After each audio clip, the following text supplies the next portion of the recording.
The truth has been revealed behind the Toronto Blue Jays trade deadline, and following what was an absolutely crazy day yesterday and a crazy last 72 to 48 hours for this Toronto Blue Jays team as it pertains to trades, Ross Atkins has come out and revealed the truth behind not only the acquisitions that he made, but the truth behind trading away Will Wagner, acquiring the bats that they did, and some interesting notes surrounding those new acquisitions that are very intriguing. We're going to break that down as well as discuss multiple updates ahead of tonight's huge much anticipated game against the Kansas City Royals. The Jays return home for their first game following the trade deadline with their acquisitions ready to go. Folks, a ton to go over today, but before we can do it all, if you're a part of the percentage who aren't subscribed to the channel, you guys have been absolute beasts with the support. Truly means the world to me throughout the entire trade deadline. You guys were fantastic. Make sure to hit that subscribe button. Folks, let's dive right into it. It was a wild day yesterday. I had 4 or 5 videos, tons of things coming out. But now we're in the home stretch here. The Jays need to win the AL East, and that is the primary focus. You have the team as is. You have reinforcements coming back. But let's dive into this trade deadline because Ross Atkins spoke out. And let's start with what he had to say first. Quite frankly, he said, "We're fired up. We feel that we were very aggressive at the deadline and that we accomplished our goals and made the team better." And obviously, yesterday, following what was a very, wild deadline, the Jays didn't get their big, punch in till, really yesterday morning with Shane Bieber, but until the very end, like after the clock struck 6 p.m. Eastern. But Toronto Blue Jays, the more I think about it, and I'll have another video coming out on this probably later today and tomorrow, this deadline was really solid for the Jays, specifically regarding, Luis Varland, but they got exactly, they got done exactly what they needed to get done, and Ross Atkins is happy with it. And let's dive into a couple different things here. So let's start with Ty France. We're going to dive into some of the other bigger acquisitions, but Ty France is a big question mark heading into what was going to be, an interesting trade deadline. Is he going to get DFA'd? He came out and Ross said that he's going to get significant playing time against lefty pitching. His career splits and this season are fairly even, but given that there's no big salary consideration in the deal, the Blue Jays wanted him for a reason. Project for Popkins and friends. Folks, Ty France, will he remain a Blue Jay after, Andres Gimenez gets healthy? Because then they have to make the decision between Joey Loperfido really and, David Schneider and, of course, Ty France. That's up in the air. But for the foreseeable future here, next 2 to 3 weeks, we're going to see Ty France consistently playing. And I don't hate it. If the Jays see something in Ty France that, they can unlock, he had some really good years a few years ago in Seattle and things like that. He has pop in his bat, and hopefully David Popkins can figure something out because this season he's been very clutch with runners in scoring position, 311 with 34 RBIs. And ultimately, folks, he's a better pinch hitting option against lefties than Miles Straw is. Absolutely clear cut, has higher upside, has power upside, all these different things.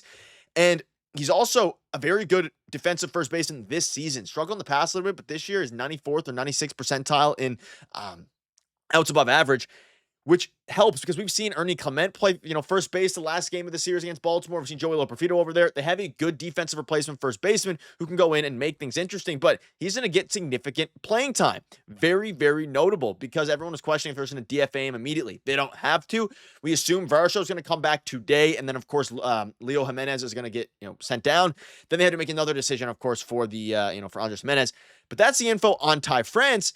But let's dive into some other updates here. Shane Bieber will be at the Rogers Center tomorrow, and the Blue Jays will sit down with him to determine where and when he makes his next start. And, of course, Brandon Valenzuela is slated for AAA per Ross Atkins. And Shane Bieber is very good, and we're very excited, obviously, to have him. And Ross Atkins basically came out and said that they had a brief conversation with Shane Bieber. He's ready to go. He's excited to play, obviously, for the Jays and compete here. But the biggest piece of news out of all of this is that he probably has 2 or 3 more rehab starts until he's ready to play. So a couple weeks out is what Ben Nicholson-Smith and others are saying. And realistically, a couple weeks out is solid. The Jays don't need him right now. We assume when he comes back in, they're going to be running a 6-man rotation. They didn't ask him about it. Some rumblings about Eric Lauer going to the bullpen. I don't know if you can do that just because of how good Eric Lauer has been. I think if you ultimately keep, Shane Bieber up, obviously he's going to be starting.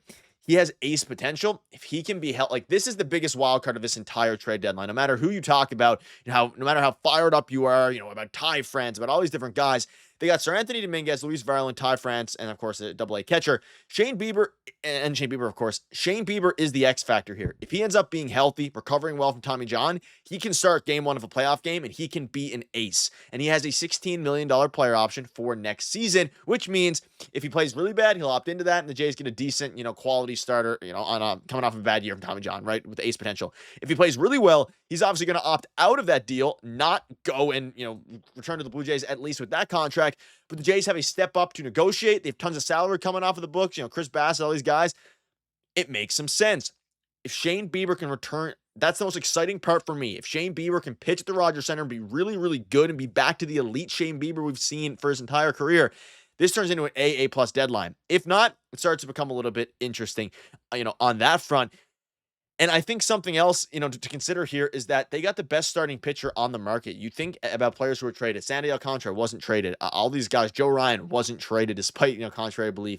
Dustin May got traded, Nestor Cortez. There were some guys, of course, that ultimately got moved. The Toronto Blue Jays got the highest upside pitcher, and they managed to get a possible front-end starter who they can extend for years to come. He's only in his low 30s, Shane Bieber.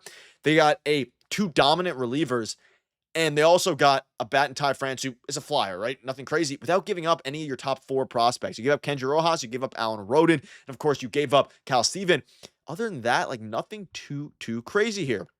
And of course, Jordan Watts-Brown.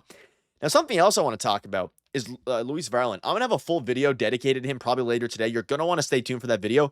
This guy is an absolute machine, truly an animal, a beast, whatever you want to call it. He is absolutely nuts. Twins fans are going crazy about the fact that the Twins traded him when he has 5 years of control. He finally found himself, became this elite reliever. I've done a ton of research on him.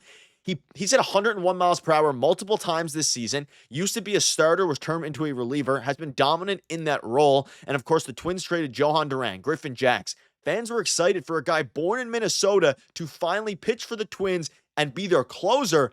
And they traded him for what was honestly, the more I look at it, a bit of a robbery for the Jays, a bit of an underrated, Kendra Rojas struggling in AAA. He's pretty good. Could he be an ace? Sure, but we don't know that yet.